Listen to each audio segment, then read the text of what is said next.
नमस्कार दोस्तों, स्वागत है आपका स्टाफ सिलेक्शन कमीशन के प्रीवियस ईयर क्वेश्चंस पार्ट 4 में। इसके पहले 3 पार्ट हमने अपलोड किए, वो आप हमारे चैनल पर जाकर दे सकते हैं। ठीक है, इस वीडियो में हम एसएससी द्वारा पिछले वर्षों में सभी परीक्षाओं में जो भी सवाल पूछे हैं वो कवर करने वाले हैं। चलिए क्वेश्चंस को शुरुआत करते हैं।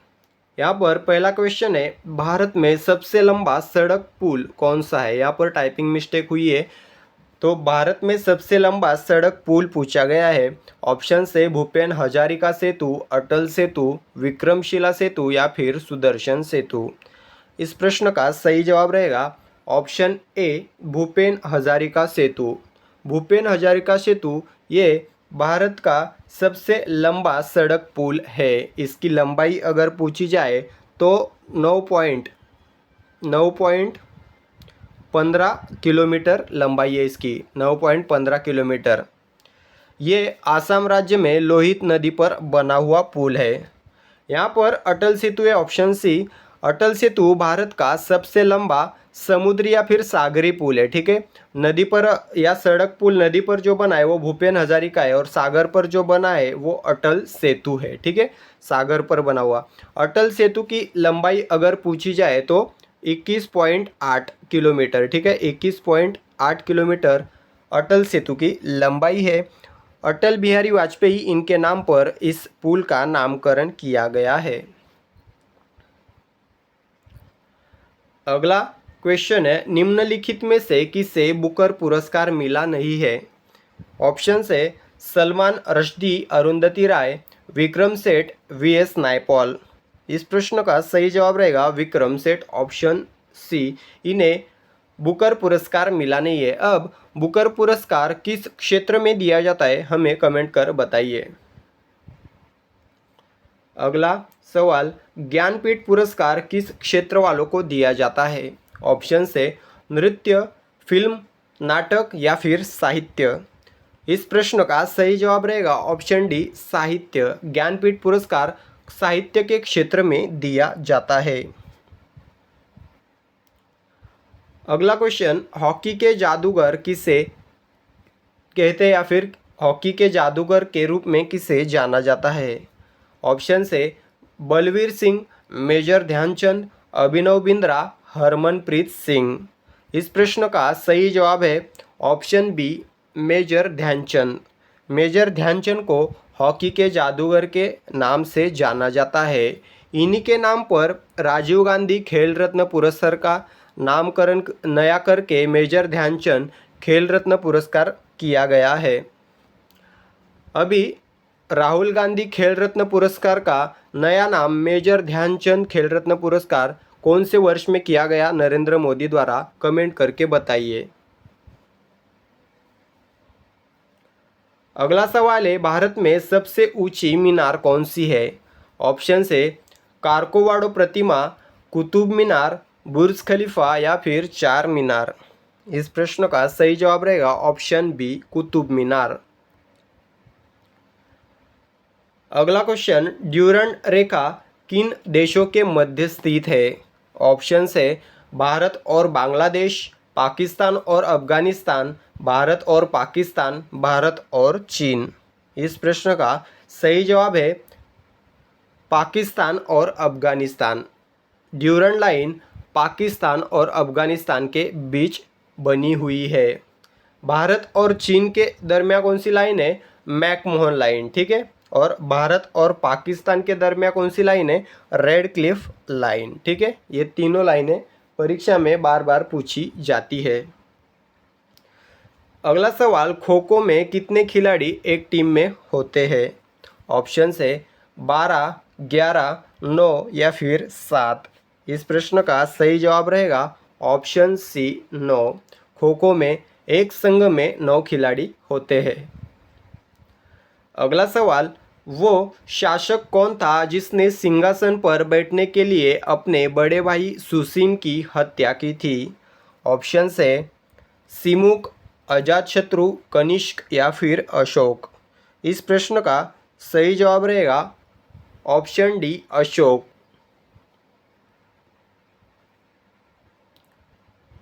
अगला सवाल, महात्मा गांधी ने सत्याग्रह क्रियाविधि सबसे पहले कहाँ प्रयुक्त की थी?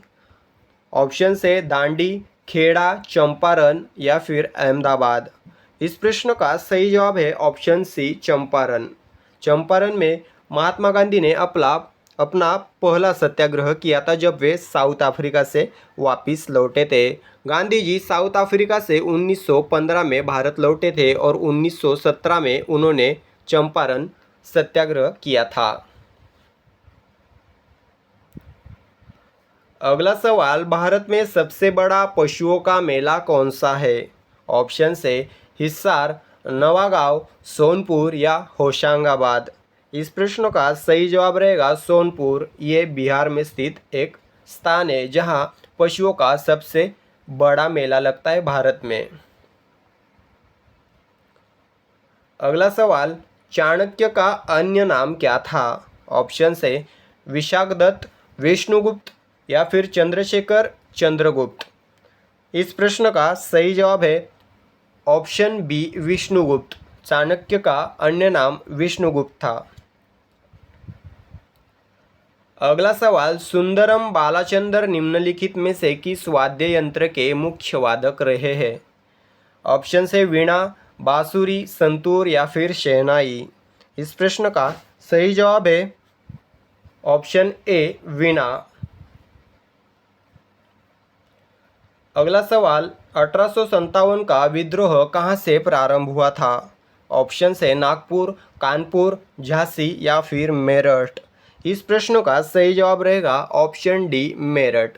1857 का विद्रोह मेरठ से शुरू हुआ था। अगला सवाल, एलईडी का पूर्ण रूप क्या है? ऑप्शन से light emitting diode, light electric diode, light emitting device या फिर लाइट इमरजेंसी डिवाइस। इस प्रश्न का सही जवाब रहेगा light emitting diode, option A. LED का फुल फॉर्म है लाइट एमिटिंग डायोड। अगला सवाल, हड़प्पा सभ्यता का सर्वाधिक मान्यता प्राप्त काल कौन सा है?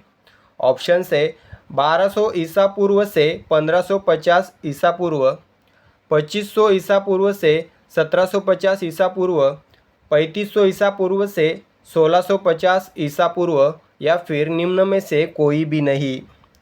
इस प्रश्न का सही जवाब है 2500 ईसा पूर्व से 1750 ईसा पूर्व। हड़प्पा सभ्यता का सर्वाधिक मान्यता प्राप्त काल है 2500 ईसा पूर्व से 1750 ईसा पूर्व। अगला सवाल, अशोक द्वारा कलिंग पर चढ़ाई की जानकारी के लिए कौन सबसे महत्वपूर्ण स्रोत है? ऑप्शन से 7वां स्तंभ अभिलेख, दिव्यावदान, 13वां बृहत्शिलालेख, महावंश। इस प्रश्न का सही जवाब है ऑप्शन सी, 13वां बृहत्शिलालेख। अगला सवाल, निम्नलिखित में से कौन सा मंदिर तमिलनाडु में स्थित है? ऑप्शन से विरूपाक्ष मंदिर, जगन्नाथ मंदिर, कैलाश मंदिर या शोर मंदिर। इस प्रश्न का सही जवाब है ऑप्शन डी, शोर मंदिर। शोर मंदिर तमिलनाडु में स्थित है। अगला सवाल, निम्नलिखित में से कौन अन्य समूह से मेल नहीं खाता? ऑप्शन से हारमोनियम, वायलिन, सरोद या फिर गिटार। सही जवाब है ऑप्शन ए, हारमोनियम, क्योंकि वायलिन, गिटार, सरोद ये जो वाद्य है वो तार के सहारे बजाए जाते हैं। हालांकि हारमोनियम एक बटन वाला वाद्य है जिससे तार की ज़रूरत नहीं पड़ती बजाने के लिए, इसके लिए वो इस समूह में नहीं बैठता है हारमोनियम। अगला सवाल, इंटरपोल में तात्पर्य क्या है? इंटरपोल से तात्पर्य क्या है? ऑप्शन से intermediate polling, international police, interval polling या फिर इंटरनेशनल आबादी। इस प्रश्न का सही जवाब है ऑप्शन बी, इंटरनेशनल पुलिस। अगला सवाल, भारतीय लिखने की कला नहीं जानते ये किसकी उक्ति है? ऑप्शन से कौटिल्य, प्लिनी, प्लूटार्क या मेगास्थनीज। इस प्रश्न का सही जवाब है ऑप्शन डी, मेगास्थनीज। अगला सवाल, अर्थशास्त्र के संदर्भ में ईपीएफ में पी का अर्थ क्या होता है? ऑप्शन से प्रोविडेंट, पोजीशन, पासवर्ड या फिर प्रॉफिट। इस प्रश्न का सही जवाब है ऑप्शन ए प्रोविडेंट। अगर ईपीएफ का फुल फॉर्म विचारा जाए तो एम्प्लॉई प्रोविडेंट फंड, ऐसा इसका फुल फॉर्म है ईपीएफ का। ठीक है, इसमें पी प्रोविडेंट दर्शाता है। अगला सवाल, भारत में बैंकिंग क्षेत्र के संदर्भ में आरटीजीएस में जी किस शब्द का द्योतक है? ऑप्शन है ग्रैंड, ग्रेजुअल, ग्रॉस या फिर गेन। इस प्रश्न का सही जवाब रहेगा ऑप्शन सी ग्रॉस।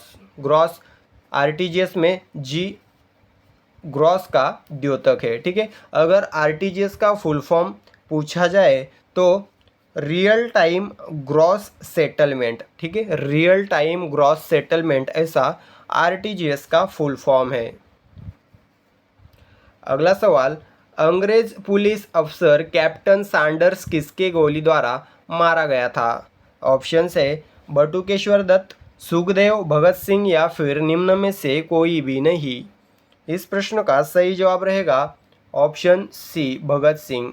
पहले बटुकेश्वर दत्त ने गोली चलाई थी सैंडर्स पे, उसके बाद भगत सिंह ने चलाई थी और इसी गोली से कैप्टन सैंडर्स की मौत हो चुकी थी। अगला सवाल, निम्नलिखित में से कौन सा पुरस्कार के बिरला फाउंडेशन द्वारा प्रदान किया जाता है? ऑप्शन है भारत रत्न, साहित्य अकादमी सम्मान, व्यास सम्मान या फिर लता मंगेशकर सम्मान। इस प्रश्न का सही जवाब रहेगा व्यास सम्मान। ऑप्शन सी व्यास सम्मान। व्यास सम्मान के बिरला फाउंडेशन द्वारा प्रदान किया जाता है। भारत का सबसे ऊंचा या फिर सर्वोच्च नागरिक पुरस्कार कौन सा है पूछा जाए तो भारत रत्न सही जवाब रहेगा। भारत का सबसे ऊंचा क्रीड़ा पुरस्कार, सर्वोच्च क्रीड़ा पुरस्कार कौन सा है तो मेजर ध्यानचंद खेल रत्न पुरस्कार। भारत का सबसे ऊंचा साहित्य क्षेत्र का अवार्ड कौन सा है तो ज्ञानपीठ। ठीक है, भारत का सबसे ऊंचा फिल्म के बारे में जो पुरस्कार होता है वो सबसे सर्वोच्च पुरस्कार कौन सा है तो दादा साहेब फाल्के। ठीक है, इस तरह से हमने एसएससी द्वारा पिछले वर्षों में सभी परीक्षाओं में पूछे गए 24 क्वेश्चंस को कवर किया है। अगर आपको वीडियो पसंद आया हो तो वीडियो को लाइक और चैनल को सब्सक्राइब कर लिए तो आपको अगले वीडियो भी हमारे देखने के लिए मिलेंगे।